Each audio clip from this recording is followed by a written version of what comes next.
Hi, my name's Robert. I come to you as an automobile enthusiast that have maintained, serviced, and repaired my own vehicles in excess of 30 years. I've had a car that lasts over 400,000 miles. The current car that I'm driving has over 220,000 miles on it. It's a 95 model. So I hope you can benefit from the information I share. Thanks for tuning in. I'm about to do a fuel filter on a Volvo S70. So I think it may be clogged a little bit. Don't know when the last time it was replaced, and we're getting misfires and we don't know why. So here we go. These are the tools I use to do the fuel filter. I get a filter. My recommendation is OEM. If you don't get an OEM, get a Bosch. Wick's my third choice. You got a 13 millimeter ratchet, a 12 millimeter ratchet. I got a T25, a pair of rubber gloves to protect my hands from getting fuel on it. I got a drip pan, and I got a set of ramps because I put the car on the ramps. And then you need adequate rags. Okay, put the car on jacks or ramps or something like that, on jack stands, because the fuel filter is right under the passenger side seat, just in front of this passenger side rear tire. First thing you want to do is pop the hood. So go ahead and pull the hood release. Hold it 3 seconds. Lift the hood up a little bit. Put your hand right under the middle. Pull the latch. Open up the hood. Here's the end of the fuel rail. So you want to get a rag, stick something in the tip of the fuel rail and relieve the fuel pressure if you've had the car running any time recently. You can also pull this off with a T25 to get easy access to the tip of the fuel rail. It's just a Schrader valve like on a car tire. Go ahead and put the cap back on the end of the fuel rail, and then put your cover back on with the T25 if you took that off. You can go ahead and close the hood. You're done under there. There's your back tire there, and if you follow up toward the front, there's your fuel filter. Right behind the fuel filter a little bit is another Schrader valve, so I bleed the pressure off of that next. So unscrew that cap. You should be able to get it with your hands and bleed any fuel pressure that still may be on the system from there.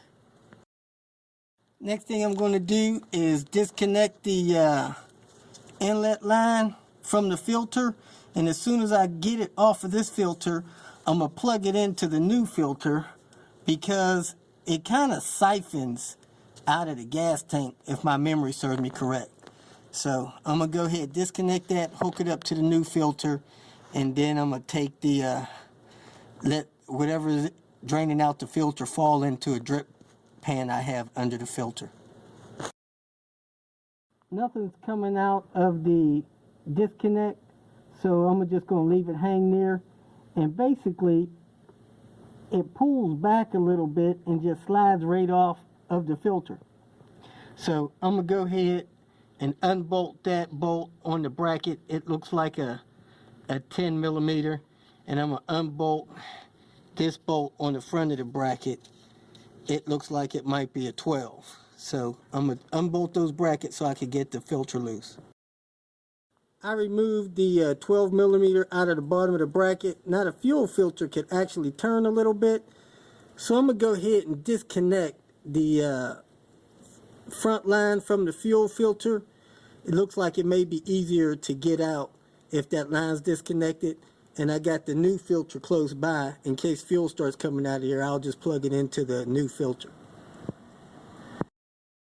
When I unplugged the old filter from the line, a lot of fuel started coming out of the filter and the line, so I plugged the line into the new filter. And as you can see, it has the arrow with the direction going toward the motor. Next thing I'm going to do is try to pull that filter out of the bracket without removing anything else. If it's difficult, I'll go ahead and pull the bracket all the way out. I was able to get the old filter out of the bracket. Now I'm going to unplug the new filter and slide it in the bracket, and then I'm going to plug it back in so it won't leak too much fuel out of the fuel line. Okay, I got the front of the filter plugged in as far as it'll go. I got to the back of the filter plugged in as far as it'll go. I'm getting ready to put the cap back on that bleeder valve. And I'm going to go ahead and start the car before I clamp the filter down. Make sure I don't have any leaks. But these connections just push on to the filter. Pretty simple. Now, since I had bled the fuel off the fuel line and replaced the filter, I'm going to go ahead and prime the system before I start the car. So I'm going to turn the key on, let it run, sit and run for a few seconds. I'm going to turn it off again, and I'm going to do that 3 times. That should cut the fuel pump on to prime the fuel line.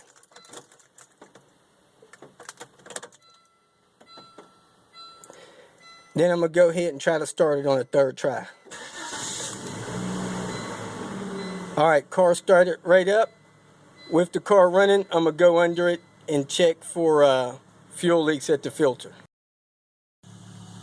Connection at the filter still looks dry, so that's good to go. I'm going to check the backside. Backside looks dry, so I'm going to go ahead and put the 12 millimeter bolt back in the bracket. And this other bolt up here is 13 millimeter. I'm going to tighten it back up. Okay, it's running, it's not leaking. Fuel filter's done. That's about it. Since I did the fuel filter, I'm going to go ahead and add some fuel injector cleaner to the tank. And make sure you top the tank off and put whatever's recommended on the fuel injector cleaner. I normally run fuel injector cleaner through my car once every 3 months or every 2,500 miles. Thanks for watching. If you feel that this information was beneficial, please like it and share it with your social media friends. Go ahead and subscribe to my page so you will get notification of future videos that I post. You can feel free to visit my website, robertspinner.com, post questions, and thanks again for watching.